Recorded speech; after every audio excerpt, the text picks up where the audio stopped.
pemimpin dunia seperti Umar bin Khattab. Laki-laki tegar, laki-laki yang tegas, tidak pernah berbasa-basi dalam kebenaran itu, ternyata sabar, lembut hatinya, dia takluk oleh istrinya.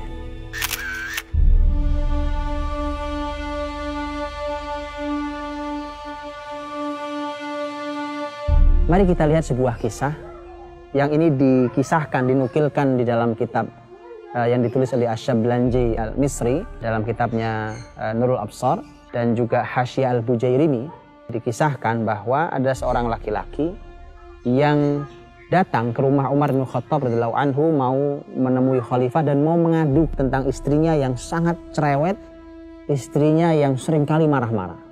Kemudian begitu sampai di depan rumah Umar, dia hendak mengetuk pintunya, ternyata dia mendengar bahwa istrinya Umar pun sedang marah-marah pada Umar. Maka laki-laki itu pun pergi. Tentu kita semua tahu apa yang ada dalam hatinya. Dan inilah yang nanti diungkapkan ketika Umar keluar dari pintu rumahnya, kemudian mengejar laki-laki itu dan mengatakan, saudaraku, nampaknya kau perlu dengan saya. Dia bilang, iya, saya ingin mengadukan tentang istri saya yang sering marah-marah pada saya. Tetapi saya juga mendengar istrimu juga marah padamu, maka apa gunanya saya mengadu pada kamu? Kalimat Umar luar biasa. Ini pelajaran mahal buat para ibu, buat para wanita. Kalimat ini menarik sekali. Umar mengatakan, fa innaha tabakhah li ta'ami wa khabbazah li khubzi wa ghassalah li thawbi wa radha'ah li waladi. Ada 4. Mengapa saya sabar terhadap istri saya? Karena dialah yang memasakkan makanan saya. Dialah yang membuatkan, mengadoni sampai memasakkan roti saya. Dialah yang mencucikan pakaian saya. Dan dialah yang menyusui anak-anak saya. 4 hal ini. Mari kita ulang. Dialah yang memasakkan makanan saya. Dan dialah yang membuatkan roti untuk saya. Ini urusan dapur. Dialah yang mencucikan pakaian saya. Ini urusan sumur. Dan dialah yang menyusui anak-anak saya. Ini sebenarnya kalau dalam bahasa kita ini bagian dari urusan kasur. Jadi urusan sumur, dapur, kasur bukan hal yang sederhana. Tidakkah ini jadi pelajaran buat para ibu? Tidakkah ini menjadi renungan buat para bunda?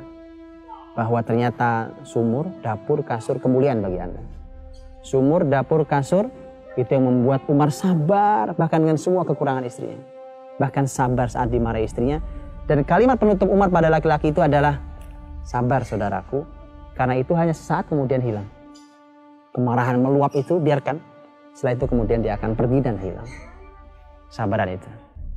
Dan berapa banyak hari ini laki-laki, apalagi dia memimpin kepala rumah tangganya, kemudian ketika melihat kesalahan istrinya atau istrinya yang marah, maka dia lebih marah dari itu semua.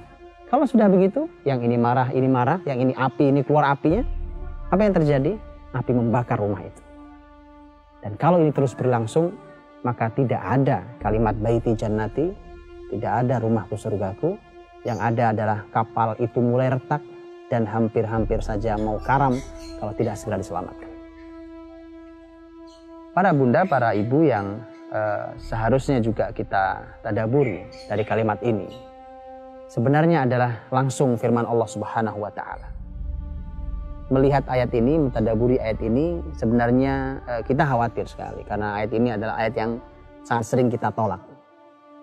Ketika Allah berfirman dengan sangat jelas di dalam surat Al-Ahzab ayat 33. Allah berfirman, waqarna fi buyutikun wala tabarrajna tabarrujal jahiliyatil ula. Menetaplah kalian para wanita di rumah-rumah kalian dan jangan berpenampilan tabarruj, penampilan jahiliyah. Kalimatnya sangat jelas, waqarna fi buyutikun. Menetaplah kalian di rumah-rumah kalian. Artinya bahwa wanita tempatnya memang di rumah. Ini yang dicoba untuk peradaban hari ini, untuk digiring para ibu keluar dari rumahnya masing-masing. Dengan semua alasannya.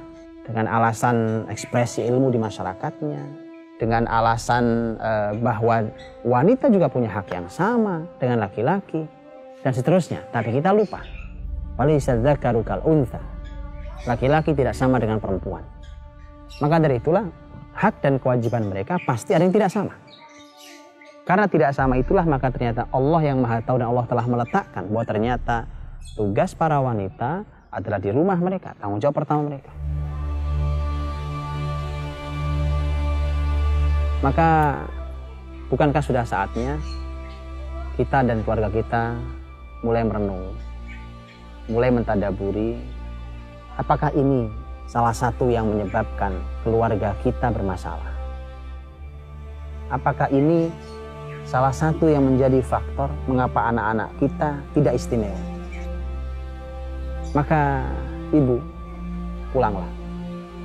Suamimu ingin mereguk di telaga cintamu. Ibu, pulanglah. Di luar sana sangat tidak ramah untuk kelembutanmu. Ibu, pulanglah. Istanamu menunggu sentuhan surgawimu. Ibu, pulanglah. Calon orang besar sudah duduk begitu manisnya, siap untuk belajar di madrasahmu. Ibu, pulanglah.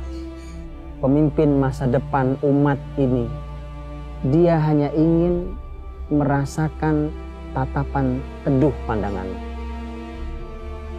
Ibu, pulanglah.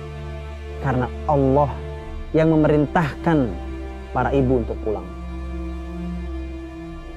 Ibu, pulang sebelum semuanya terlambat.